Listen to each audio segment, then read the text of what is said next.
Prime Minister's position has been weakened by protests as progressive leader says he must go to allow talks. Moves are underway to bring this crisis back to Parliament after government MPs appear to have misjudged the public's mood on the 24th of September last when they stalled efforts at constitutional reform. The leader of the ruling Palang Pracharat Party, Deputy Prime Minister Prawit Wongsuwan, on Sunday, emphasized that his party's key concern was to protect the role of the monarchy and advance the well-being of all Thai people. This past weekend may have seen the die cast on the future of Prime Minister Prawit Wongsuwan as protest activity in the kingdom appeared to strengthen despite the use of emergency powers since Thursday and the controversial use of force by police in central Bangkok on Friday evening. On Sunday, Progressive Movement leader, Prime Minister warned that the PM would have to resign as his position was no longer tenable and represented an obstacle to a resolution of the crisis facing the country.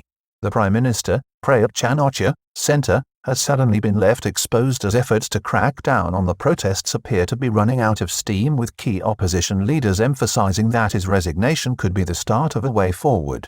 A statement by Deputy Prime Minister Prawit Wongsuwan, left, on Sunday also appeared to signify that constitutional discussions may be inevitable and that a key focus of his party would be on upholding the status of the monarchy. The position of the Prime Minister Prawit Wongsuwan appears to have been considerably weakened after a weekend of widespread protests against his tenure as PM and his government despite a crackdown announced on Thursday and heavy-handed police action on Friday evening in the Pathumwan area of central Bangkok. On Sunday, the leader of the Progressive Movement and former leader of the Future Forward Party in Parliament, Prime Minister called on the Thai government leader to step down and to cancel the state of emergency announced on Thursday as a first step to clearing the air and a basis to allow for discussions to take place between all parties. Progressive Movement leader was visiting protesters held by police in Pathum Thani on Sunday. Mr. Prime Minister made his announcement after visiting protesters being held at the headquarters of the Royal Thai Police Region 1 in Pathum Thani.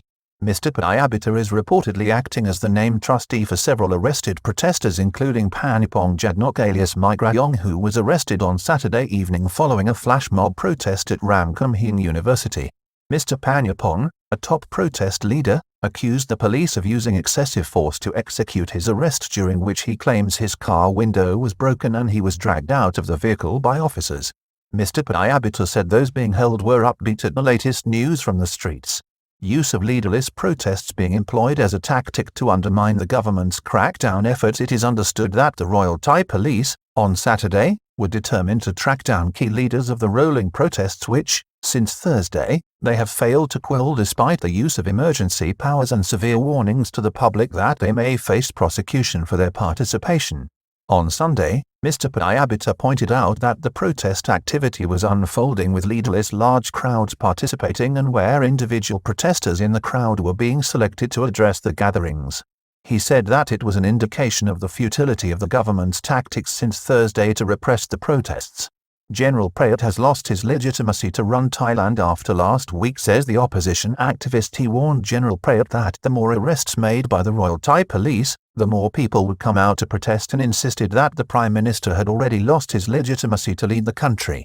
The former law professor, and now full-time politician, said that further attempts to restrain the movement would only act to pour oil onto the fire and that the PM was an obstacle to resolving the problem.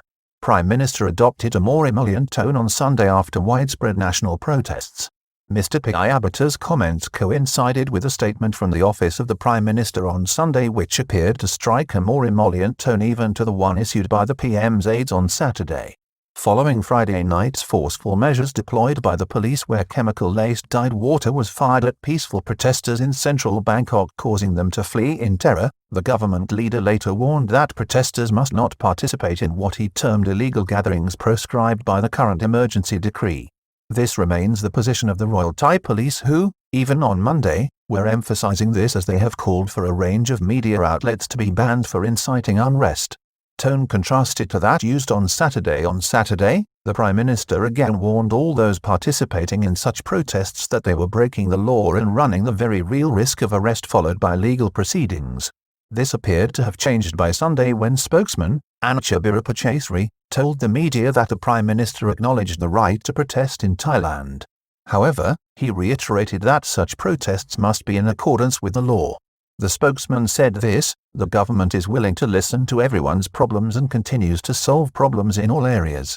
Nationwide nature of protest, which appeared to be spontaneous, confident and uncontrollable. A key aspect of what may have changed the attitude of authorities on Sunday was the nationwide nature of the protests, which started up spontaneously and were all conducted in a disciplined and largely peaceful manner.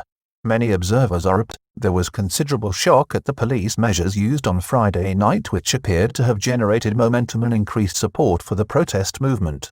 There is also similar concern about the mounting number of arrests, despite the government's assurances that all those detained are being treated in line with the highest international standards, along with reports that many of those arrested are now able to obtain bail from the courts. Resignation of the Prime Minister has been a key and consistent demand of protesters since the protests erupted in mid-July. The removal of General Prawit as PM has been a key demand, as well as the dissolution of Parliament and a new constitution. Later in August, and more controversially, reform of the monarchy was also added to the platform after being proposed by students at Thammasat University. Before last week's huge protest on Wednesday 14th, it was reported that the Free People movement, which sparked the protests in July, and the United Front for Thammasat and Demonstration had merged into one new political group calling itself the People's Party, or Karna Ratsan 2563. This harks back to the peaceful revolution of 1932, which changed the then autocratic Kingdom of Siam into a constitutional monarchy known as Thailand.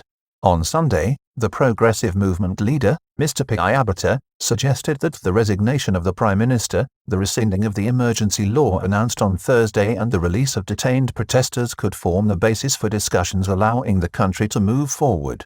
Deputy Prime Minister Prawit Wongsuwan issued a statement on Sunday as Palang Pracharat Party leader. In a noteworthy intervention on Sunday, the Deputy Prime Minister and General Prawit's long-time ally, fellow army officer and cabinet member, Prawit Wongsuwan also issued a statement which acknowledged his concerns about the current situation.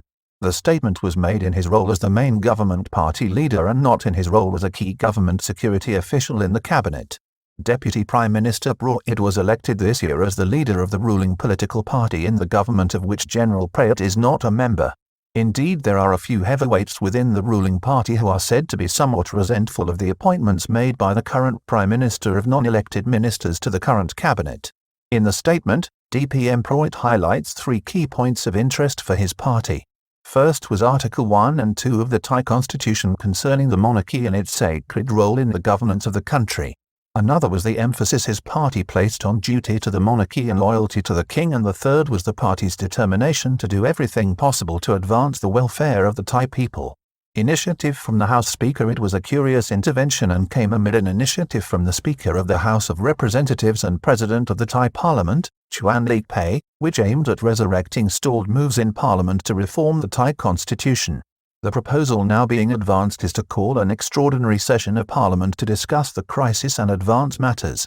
This would require 1/3 of the current Parliament, which currently has 738 sitting members. The opposition, including the largest political party Pheu Thai, which currently supports such a move, commands 212 seats, so a further 35 MPs would be required from the government benches to advance the proposal. Government's legal advisor appeared broadly supportive of the move to involve lawmakers on Monday. Deputy Prime Minister Wissanukringam, the government's top legal advisor, appeared broadly supportive of such a move when asked by reporters. However, nothing can be taken for granted, as the Parliament had sent out similar mixed signals before. On the 24th of September, driven by government MPs, it voted to stall moves to rewrite the constitution, with many government members claiming the student-led movement lacked public support. This now looks like it was a mistake, and that decision is being blamed for the current crisis that may see General Prawit's role as Prime Minister sacrificed in order to avoid a wider conflict and to reach a peaceful way forward with the protest movement. The alternative is for that movement to be crushed, and that does not look like happening after last weekend's developments on the ground. However, it must always be borne in mind that this is Thailand, where nothing is ever quite predictable.